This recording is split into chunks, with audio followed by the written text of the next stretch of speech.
Have to has to দিয়ে আপনি যদি প্রশ্ন করতে চান তাহলে আমাদেরকে ডু অথবা ডাজ প্রথমে ব্যবহার করতে হবে।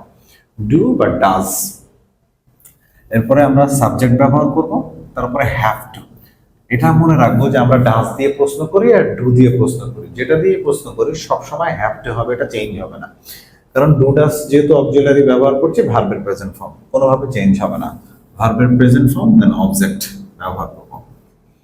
সেম যদি এটাকে আপনি নেগেটিভ ইন্ট্রোগেটিভ করেন তাহলে আমরা don't, doesn't, subject, have to, ভার্বের প্রেজেন্ট ফর্ম দেন অবজেক্ট করব। হ্যাঁ, যদি এরকম মনে হয় যে আপনি ফর্মাল করতে চান তাহলে ডু, সাবজেক্ট, নট এরকম করতে পারেন। তাহলে চলুন এক্সাম্পল দেখি। তোমাকে কি টাকা উপার্জন করতে হবে? তোমাকে কি টাকা উপার্জন করতে হবে? তাহলে দেখেন ডু ইউ এর সাথে ডু হয়, do you have to earn money? Do you have to earn money? Do you have to earn money? তোমাকে কি টাকা উপার্জন করতে হবে না? তাহলে আমরা বলবো জাস্ট ডোন্ট, এটাকে ডোন্ট নিয়ে করলাম।